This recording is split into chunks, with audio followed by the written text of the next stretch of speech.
আসসালামু আলাইকুম ওয়া রাহমাতুল্লাহ। সুধী দর্শক, দেশের প্রধান প্রধান দৈনিক পত্রিকার শিরোনামে স্থান করে নেওয়া গুরুত্বপূর্ণ খবরগুলো নিয়েই হাজির হলাম আপনাদের সামনে। আশা করি সাথেই থাকবেন। শুরুতেই থাকছে বাংলাদেশকে উৎপাদন কেন্দ্র করতে চীনাদের প্রতি আহ্বান জানান প্রধান উপদেষ্টা ডক্টর মোহাম্মদ ইউনূস। গতকাল বাংলাদেশ চীন বিনিয়োগ ও বাণিজ্য সম্মেলন উদ্বোধন করে তিনি এই কথা বলেন। তিনি আরো বলেন, দেশ পরিবর্তনের দ্বার প্রান্তে, 10 মাসে সংস্কারের সুফল দেখছি।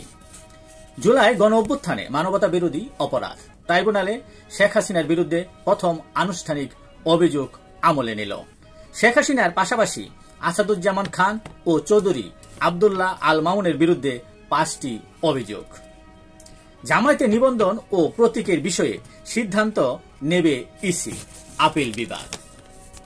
নিবন্ধন ফিরে পাওয়ার রায়ের মাধ্যমে ন্যায় বিচার নিশ্চিত হল, প্রতিক্রিয়ায় জামায়াতের আমির ডক্টর শফিকুর রহমান। 18 কোটি মানুষেরই পরিবেশ সচেতন হওয়া উচিত বলছিলেন পরিবেশ উপদেষ্টা রিজওয়ানা হাসান। অবৈধ গ্যাস সংযোগে জড়িতদের বিরুদ্ধে ব্যবস্থা নেওয়া হচ্ছে, বিদ্যুৎ, জ্বালানি ও খনিজ সম্পদ উপদেষ্টা। সরকারের উপদেষ্টা পরিষদে ছাত্রদের রাখা বিরাট ভুল হয়েছে মন্তব্য করেছেন মেজর হাফিজ। ডিসেম্বরে ভোট হলে বিএনপি 2/3 বেশি আসনে জয়ী হবে বলে মন্তব্য করেছেন বিএনপি নেতা মোশাররফ হোসেন। জিএম কাদের সহ 18 জনের বিরুদ্ধে থানায় অভিযোগ এনসিপির। আওয়ামী লীগের যে সাজা হবে তা জাপারও হওয়া উচিত বলে মন্তব্য করেন সার্জিস আলম। বৈষম্য বিরোধী 2 নেতাকে সেনাবাহিনীর জিজ্ঞাসাবাদ। চক্ষু বিজ্ঞান ইনস্টিটিউটে অচল অবস্থা, দৈনিক শতাধিক অপারেশন, 3 সহস্রাধিক রোগীর চিকিৎসা বন্ধ। মারামারির কারণে হাসপাতাল বন্ধ বলে জানা যায়। ইশাক সমর্থকদের আন্দোলনে ফের অবরুদ্ধ নগর ভবন, সেবা বন্ধ। মেয়াদের শেষ দিন ছিল গতকাল, শপথ নিতে পারলেন না ইশরাক হোসেন। অর্থনৈতিক স্থিতিশীলতা ফেরাতে এবং ছোট বাজেট হচ্ছে। আজ গণমাধ্যমে বাজেট ঘোষণা। বাজেটের আকার 7,90,000 কোটি টাকা। নগদ পরিচালনা নিয়ে কেন অস্থিরতা? 9 কোটি গ্রাহক আমানত নিয়ে শঙ্কায়।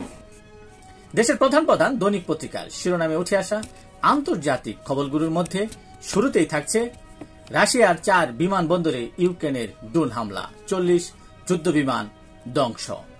ইউক্রেন রাশিয়ার মধ্যে ইস্তাম্বুলে শান্তি আলোচনা শুরু হচ্ছে।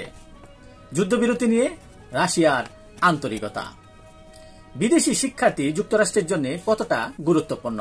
হার্ভার্ড বনাম ট্রাম্প প্রশাসন, এই নিয়ে একটি প্রতিবেদন ছাপিয়েছে দৈনিক পত্রিকাটি। কি ঘটছে ইমরান খানের ভাগ্যে? তার বিরুদ্ধে সকল মামলা রাজনৈতিক ও উদ্দেশ্য প্রণোদিত বলে জানান ইমরান খান। এর জন্য তিনি সেনা কর্মকর্তা ও বিদেশি ষড়যন্ত্রকে দায়ী করেন। গাজার পান কেন্দ্রে ইসরায়েলি সেনাদের গুলিতে 30 ফিলিস্তিনি নিহত। মার্কিন প্রতিরক্ষামন্ত্রী অপমানজনক মন্তব্য করেছেন, অভিযোগ চীনের।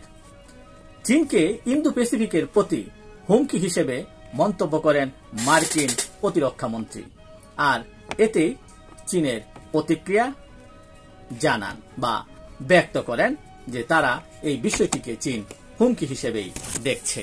এই ছিল দেশের প্রধান প্রধান দৈনিক পত্রিকার শিরোনামে উঠে আসা শীর্ষ সংবাদ, যা নিয়ে এতক্ষণ আপনাদের মাঝে উপস্থিত ছিলাম। আশা করি আপনাদের ভালোই লেগেছে। আজকের মতো এখানেই, আবারও দেখা হবে আগামীকাল অন্য কোনো গুরুত্বপূর্ণ বিষয় নিয়ে। সে পর্যন্ত অবশ্যই ভালো থাকবেন, সুস্থ থাকবেন। আসসালামু আলাইকুম ওয়া রাহমাতুল্লাহ।